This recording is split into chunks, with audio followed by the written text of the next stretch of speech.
കുഷ്മട്ടി. എന്റെ പേര് ആദിമാത. എന്റെ പേര് ശ്രീദീപ്തി അനിൽ. എന്റെ പേര് അദ്വൈതൻവി. എന്റെ പേര് അർജുൻ കെ. ഹലോ കൂട്ടുകാരെ, ഞങ്ങൾ ഇന്നിവിടെ നിൽക്കുന്നത് വികസിത ഭാരത് പീഠത്തോട്ട ഭാഗമായി ഞങ്ങൾ പ്ലാസ്റ്റിക് ക്ലീനർ നിർമ്മിക്കുന്നുണ്ട്. അതിൽ 3 ഘടകങ്ങളാണ് ഉൾക്കൊള്ളുന്നത്. ആദ്യത്തെ ഘടകമാണ് വാട്ടർ ക്ലീനർ, രണ്ടാമത്തെ ഘടകമാണ് ഡ്രയർ, മൂന്നാമത്തെ ഘടകമാണ് ഹീറ്റർ. ഒന്നാമത്തെ ഘടകം വിശദീകരിക്കുന്നതിനായി ആദിനാഥ ക്ഷണിക്കുന്നു.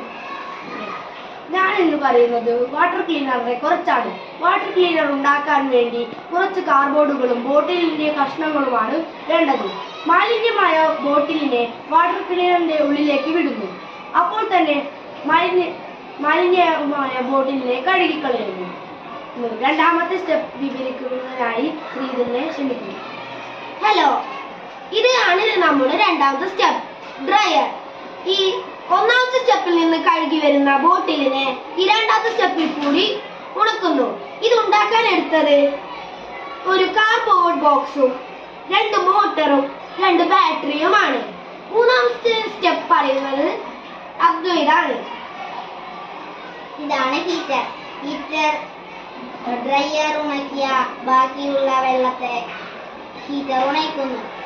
ഇതുണ്ടാക്കാനായി വേണ്ട സാധനങ്ങൾ കുറച്ച് കാർഡ്ബോർഡ് കഷ്ണം, 9 വോൾട്ട് ബാറ്ററി, മോട്ടർ, കണക്ടർ എന്നിവയാണ്. ബാക്കിയുള്ള കാര്യങ്ങൾ വിവരിക്കാനായി അർജുനെ ക്ഷണിക്കുന്നു. നമ്മുടെ രാജ്യത്ത് വളരെ കൂടുതൽ മാലിന്യവും ഇപ്പോഴും റീസൈക്കിൾ ചെയ്യാതിരിക്കുകയാണ്. നമ്മുടെ ഈ പ്ലാസ്റ്റിക് മലിനമായിട്ടുള്ള പ്ലാസ്റ്റിക്കിനെ റീസൈക്കിൾ ചെയ്യുന്നതിന് വേണ്ടി വൃത്തിയാക്കുന്നു. ഈ ഒരു പ്ലാസ്റ്റിക് ക്ലീനർ കാരണം കുറെ മാലിന്യത്തെ റീസൈക്കിൾ ചെയ്യാൻ പറ്റുന്നതാണ്.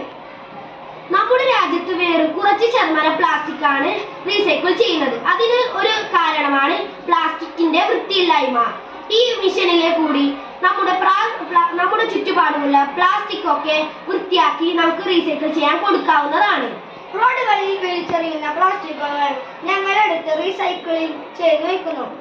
അത് സ്റ്റോർ ചെയ്ത പ്ലാസ്റ്റിക്കുകൾ ഞങ്ങൾ എടുത്ത് ഉപയോഗിക്കുന്നു. താങ്ക്സ്.